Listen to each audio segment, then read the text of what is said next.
Welcome back student. नमस्कार दोस्तों, स्वागत है आपका दिव्य एग्जाम के इस प्लेटफॉर्म पे एक नई वीडियो के साथ। देखिए, कल हम आपसे जो है कि बच्चों वाक्य पे बात किए थे, वाक्य की रचना बताए, मिश्रित वाक्य, सरल वाक्य और साधारण वाक्यों की हमने बात की। कैसे मिश्रित वाक्य बनाए जाते हैं, कैसे साधारण, कैसे सरल वाक्य, क्या होता है प्रधान उपवाक्य, क्या होता है आश्रित उपवाक्य, ये सारी बातें हमने पढ़ी। वाक्य के बारे में हमने पूरी जानकारी ली। देखिए, दरअसल हमारा गोल जो है ना बच्चों, वो गोल है हमारा जो है कि एग्जाम में आने वाले शुद्ध अशुद्ध वाक्यों को सही करना। मेरा टारगेट वही है, आप लोगों का भी टारगेट वही है। लेकिन उसको समझने से पहले हम वाक्यों के बारे में पूरी जानकारी जब तक नहीं इकट्ठा कर लेंगे, तब तक हम वाक्यों के को शुद्ध अशुद्ध करना नहीं समझ सकते। तो इसलिए हमने जो है कि टाइटल दी हुई है, आप देखेंगे तो लिखा हुआ है ऊपर की वाक्यों को शुद्ध और अशुद्ध करना, लेकिन उसमें वाक्य के बारे में सारी जानकारी दी गई है, उसके नेचर्स के बारे में जानकारी दी गई है। यहाँ पे क्या है कि जो मैं कल चैप्टर आपको पढ़ाया था वाक्य के बारे में, पूरी वाक्य की संरचना, चाहे वो रचना के आधार पे हो चाहे वो अर्थ के आधार पे हो, यहाँ हम MCQ सॉल्व करेंगे। MCQ सॉल्व करेंगे यानी कि मल्टीपल चॉइस क्वेश्चन इस पे रिलेटेड आएगा। और यहाँ से स्टार्ट करते हैं। देखिए, यही टाइटल थी। टाइटल को देख के आप मत जाइए कि जैसे ही वीडियो स्टार्ट होगी तो शुद्धि अशुद्धि बताई जाएगी। पहले हम वाक्य के बारे में पूरी जानकारी इकट्ठा कर लेंगे। एक वीडियो में इकट्ठा कर लिया हमने, इस बार मैं आपको प्रैक्टिस करा देता हूँ। इसके बाद मैं बच्चों आपको पद परिचय बता दूंगा, पदों का परिचय। जैसे ये एक पद है, ये दूसरा पद है, ये तीसरा, ये चौथा पद है।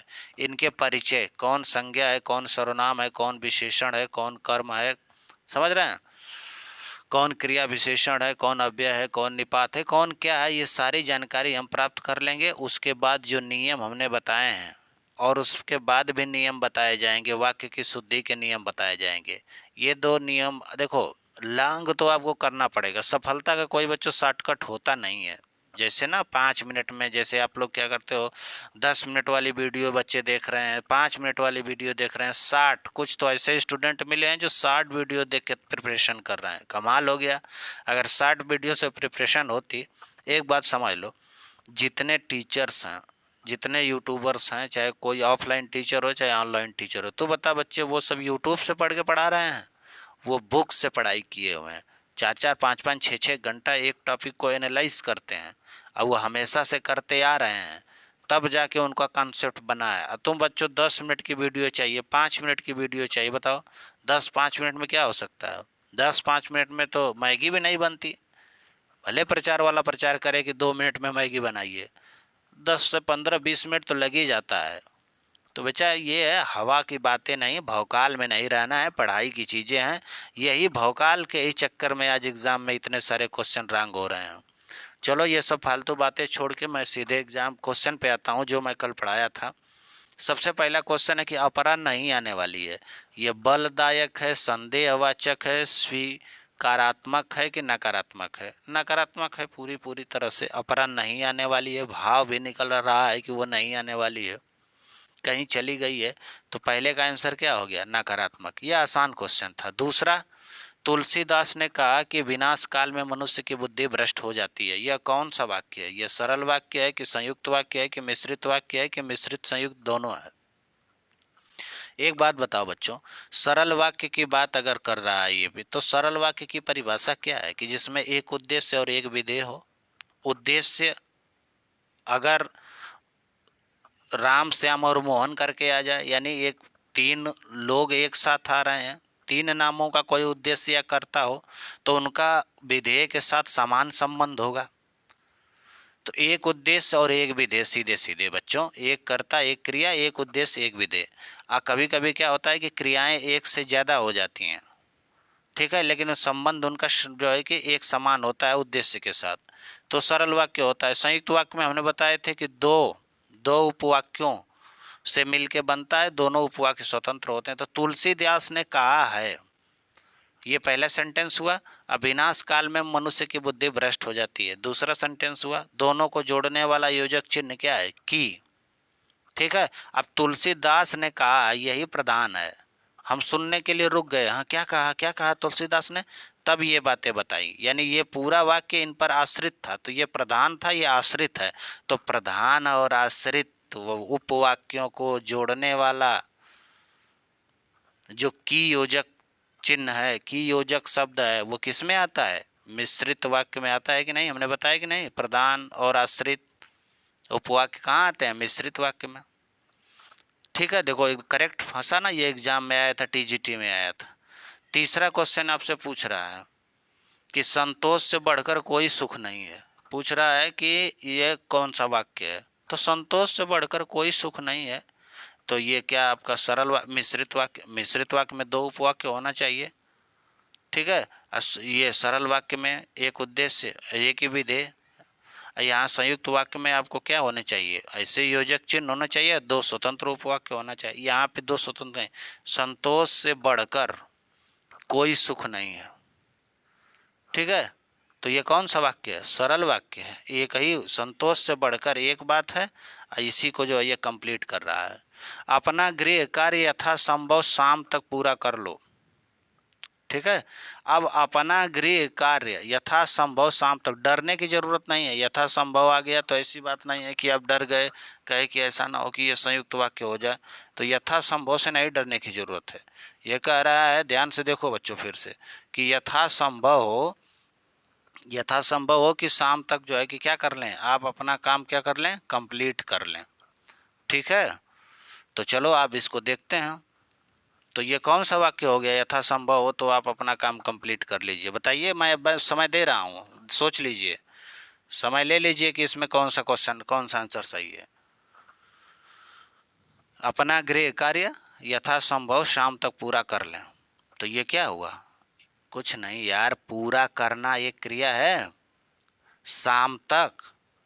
ठीक है, शाम तक क्या है? शाम तक पूरा कर लें। ठीक, अपना गृह कार्य, तो ये कौन सा हुआ? सरल वाक्य हुआ। कौन सा वाक्य हुआ? सरल वाक्य हुआ। पांचवें पे आ जाइए जल्दी से, पांचवें पे जल्दी से आइए। पांचवें दिया है, पांचवा, ईश्वर करे कि तुम्हारा जीवन सुखमय हो। अब भाई ये हमारी इच्छा है कि आपका जीवन क्या हो, हमेशा सुखमय हो। देखो, अपना गृह कार्य यथासंभव शाम तक पूरा करने की बात कर रहा है। ठीक है, ये हो गया विधेय पूरा, और ये हो गया आपका उद्देश्य। समझ रहे हैं, एक उद्देश्य एक विधेय। कौन सा वाक्य? सरल वाक्य। संतोष से बढ़कर कोई सुख नहीं, एक ही वाक्य है, एक उद्देश्य, संतोष से बढ़कर, और ये विधेय है, सरल वाक्य। समझे भैया? तुलसीदास ने कहा है, इसमें हमने बताया क्या? मिश्रित वाक्य। पांचवें पे आइए, ईश्वर करे, कहीं किसी की कामना वगैरह, भाव में चले जाइए, इच्छा है आपकी, आप हमेशा आशीर्वाद देते हैं अपने छोटों को कि ईश्वर करे कि तुम्हारी रैंक पहली आ जाए। निम्नलिखित में से देखिए कौन सा संयुक्त वाक्य इसमें चयन करना है। जो परिश्रम करता है वही आगे बढ़ता है। क्या मेरे बिना वह पढ़ नहीं सकता? ठीक है, तो और दो ऑप्शन इसमें हैं, होने चाहिए। ओहो, 6 वाला क्वेश्चन देखिए, यहाँ केवल दो ही ऑप्शन है, दो ऑप्शन जो है कट गया है। छोड़िए, 7th पे आते हैं डायरेक्ट। सरल या साधारण वाक्य किसे कहेंगे? जो वाक्य छोटा हो। ये बातें तो नहीं, मैं जानता हूँ कि सरल वाक्य या साधारण वाक्य उसे कहते हैं जिसमें एक कर्ता और एक क्रिया हो, ये बताया हूँ, और जिसमें एक उद्देश्य और एक ही विधेय हो, उसको सरल या साधारण वाक्य कहते हैं। हालांकि उद्देश्य का विस्तार और विधेय का विस्तार हो सकता है।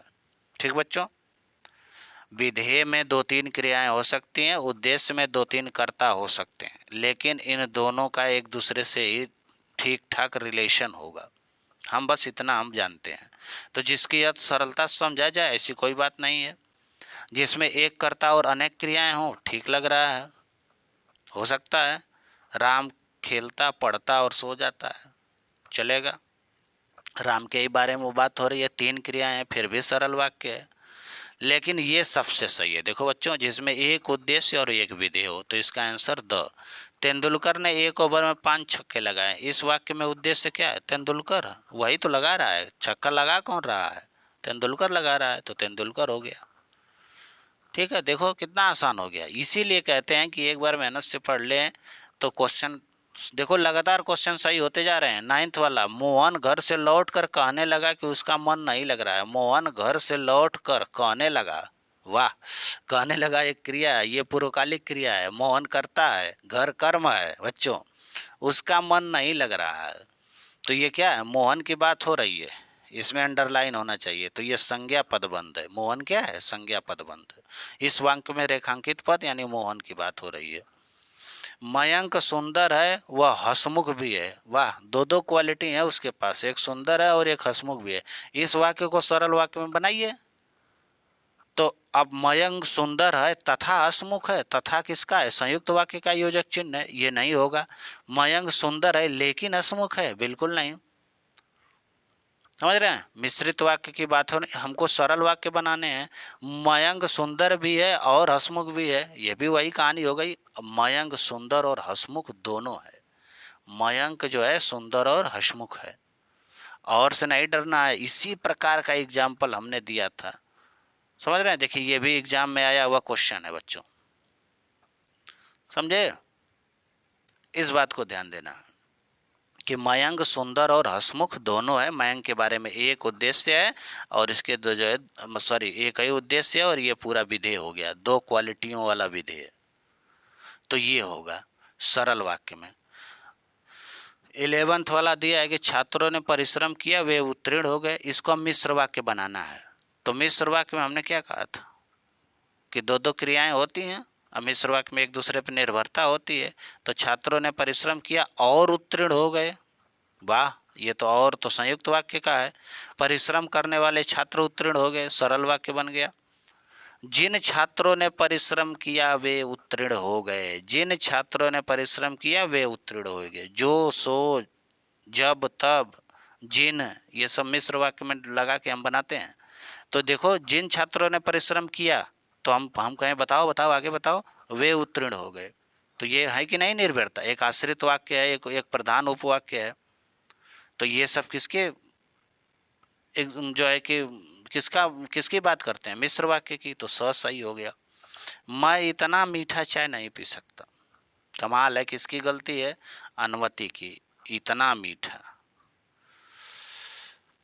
निम्नलिखित वाक्य में विधेय कौन है, ये पूछ रहा है। इस कक्षा में सर्वश्रेष्ठ धावक धर्मेंद्र प्रतियोगिता में भाग ले रहा है। ध्यान दीजिए बच्चों, धर्मेंद्र प्रतियोगिता में भाग लेगा, इतने से काम चल जाता। लेकिन ये धर्मेंद्र की ये आगे विशेषता बता रहा है कि इस कक्षा का सर्वश्रेष्ठ धावक।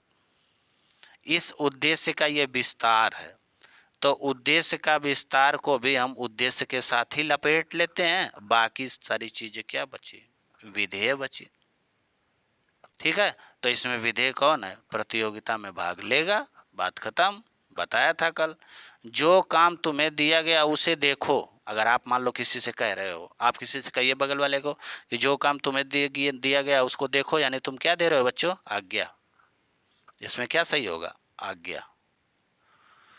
15वां क्वेश्चन देखिए, वह पेन खो गया जो तुमने मुझे दिया था। ये मिश्र वाक्य, बात खत्म। वह मेरा पेन खो गया, तो फिर कहेंगे बताओ क्या हुआ, जो तुमने मुझे दिया था। तो जो, सो, जब, तब किसके लिए होता है, मिश्रित वाक्य के लिए। ठीक है, मोहन को हिंदी पढ़नी है इसलिए वह शास्त्री जी, अब बताओ, मोहन को हिंदी पढ़नी है, एक बात, मोहन को हिंदी पढ़नी है इसलिए, अरे बोलो भाई आगे बोलो, इसलिए वह शास्त्री जी के यहाँ गया है। यानी कि इस उपवाक्य का, इस उपवाक्य के बिना बात अधूरी है। एक प्रधान एक आश्रित, एक प्रधान एक आश्रित, एक प्रधान एक आश्रित, प्रधान और आश्रित। ठीक है, दो उपवाक्यों का एक दूसरे पे निर्भर होना क्या है, मिश्र वाक्य कहलाता है। अभी बताएं, सत्य बोलो परंतु कटु सत्य न बोलो। परंतु, लेकिन, किंतु, परंतु, बंधु, संयुक्त वाक्य। बताएं, वाक्य के कितने घटक होते हैं, दो, उद्देश्य और विधेय। छी छी कितनी गंदगी है, तो ये तो विस्मय हो जाएगा। यह फाइल प्रबंधक तक पहुंचाओ, पहुंचाओ, यह फाइल प्रबंधक तक पहुंचाओ। ठीक है, तो ये आज्ञा दे रहे हैं, बात खत्म। भाव देख लीजिए, आप किसी से बोल के देख लीजिए कि यह फाइल प्रबंधक तक पहुंचाओ, तो आप आज्ञा इन दे रहे हैं। कौन सा संयुक्त वाक्य है, दादाजी आकर टेलीविजन देखने लगे, इसमें संयुक्त वाक्य का कोई योजक चिन्ह मिला, पहली बात। और दूसरी बात, क्या दादाजी आकर, ये वाक्य कंप्लीट है, दो स्वतंत्र उपवाक्य होने चाहिए। जैसे ही पुत्र पुत्र से मिली सुजाता रो पड़ी, ये तो मिश्रित है। नारायण धनी है परंतु कंजूस है, बच्चों कंजूस है परंतु, लेकिन, किंतु, परंतु, ये सही है। निम्नलिखित में से कौन सा मिश्र वाक्य है? अब देखना है। दो उपवाक्य, नेताजी भाषण देके चले गए, साधारण वाक्य है। सेठ जानता है कि नौकर ईमानदार है। आज चोर को देखकर सिपाही दौड़ पड़ा, सरल वाक्य है। सरल वाक्य है। सेठ जानता है, क्या जानता है? कि नौकर ईमानदार है। उसी के बारे में बात हो रही है। यही प्रधान उपवाक्य है, सेठ जानता है। जैसे ही सेठ जानता है कि, तो हम लोग पूछें क्या जानते हो, क्या जानते हो, तो वो कहेगा कि नौकर ईमानदार है। तो निर्भरता है कि नहीं, ये आश्रित उपवाक्य हो गए। प्रधान हुए, आश्रित प्रधान, और जोड़ने वाला की आपको दिख भी गया था, तो ये हो गया मिश्रित। 23वां क्वेश्चन है कि निम्नलिखित वाक्य में रेखांकित उपवाक्य, उस चित्र को उठाओ जो हुसैन ने बनाया है। उस चित्र को उठाओ, उस चित्र को, यानी विशेषता, विशेषण उपवाक्य है। वह कौन सा व्यक्ति है जिसने जवाहरलाल नेहरू का नाम न सुना हो? बताइए। जो, जिसने, जिसे, जिसको, मिश्र बता दिए थे। अनिर्भरता है, ये प्रधान है, ये आश्रित है। इनमें से कौन सा विकल्प सरल वाक्य के अंतर्गत? बस खरा, इसलिए देखो, ये तो मिश्र हो गया। प्रधानमंत्री ने कहा है कि, मिश्र। छात्रा ने बहुत ओजपूर्ण स्वरचित कविता सुनाई, ये सही है। ये तो संयुक्त है। देखो, राम आया, मोहन चला गया, दोनों स्वतंत्र उपवाक्य हैं, दोनों को जोड़ रहा है। और वाक्य की दृष्टि से कौन सा कथन सही नहीं है? चला, रचना के आधार पर वाक्य के 3 भेद होते हैं, इसको मान लेते हैं सही। हमने 2 बताए थे, एक सरल और दूसरा संयुक्त और मिश्र, लेकिन मान लेते हैं। अर्थ के आधार पर वाक्य का वर्गीकरण किया जा सकता है, बिल्कुल 8 प्रकार के होते हैं। उद्देश्य और विधेय वाक्य में आवश्यक घटक माने जाते हैं, बिल्कुल सही है। क्रिया को उद्देश्य कहते हैं, बिल्कुल गलत, डी वाला गलत, द वाला। इनमें से मिश्र वाक्य आपको बताना है। प्रधानाध्यापक जी ने कहा कि कल विद्यालय बंद रहेगा। कहा विद्यालय बंद रहेगा, ये प्रधान है, ये आश्रित हैं, की योजक है, मिश्र वाक्य बन गया। बाकी नहीं देखेंगे, बाकी सब सिंपल है। ये तो संयुक्त है, चौथा वाला, ये सिंपल है, और ये भी सिंपल है। यानी ब और स सिंपल है, द वाला संयुक्त है, पहला वाला मिश्र वाक्य है। इसमें 27 वाले में मिश्र वाक्य ही पूछा था। 27 का कौन सा सही हुआ? को, ओ। 28 देख लीजिए, इनमें से संयुक्त वाक्य कौन सा है? संयुक्त वाक्य बता दीजिए। संयुक्त वाक्य ये आ तो गया, दरवाजा खुला रह गया, एक उपवाक्य। चोर घर में घुस गए, दूसरा उपवाक्य। दोनों अपने अपने स्वतंत्र हैं, क्योंकि दोनों का अर्थ अकेले अकेले आप बोलेंगे तो निकल जाएगा, कोई किसी पे निर्भर नहीं है, और योजक चिन्ह जो ही है, तो संयुक्त हो गया। संकेतार्थक वाक्य पूछा है, कौन है? संकेतार्थक, देखो ये हुई, यदि वह कहेगा तो ही मैं जाऊंगा, ये संकेत दे रहा है, तो ये संकेतार्थक, ये भाव है। भाव को बहुत जरूरी है पकड़ना बच्चों। ये देखिए, आरो यारो का क्वेश्चन है इसमें। मैं अनेकों बार विदेश गया, हालांकि शुद्ध अशुद्ध की बात मैं नहीं कर रहा हूँ, आगे मैं इसको पढ़ाऊंगा डिटेल। अनेकों नहीं होता है, अनेक होता है। हाँ, हीरे का मूल्य ये नाप रहे हैं, जैसे कपड़ा हुआ है। और इसमें देखिए, इसमें इतना ही, आप केवल इतना ही काम कर दीजिए, दो दो निपात एक साथ काम नहीं करेंगे। और ये बिना टिकट यात्रा दंडनीय है, ये सही है। एक और क्वेश्चन है, देख लो बच्चों, इसको तो ऐसे समझ सकते हो। खूबसूरत और काला ईरानी घोड़ा, घोड़ा मैदान में दौड़ रहा है, इतने से बात चल जाती कि नहीं काम? ये भी यारो यारो का क्वेश्चन है, ठीक है।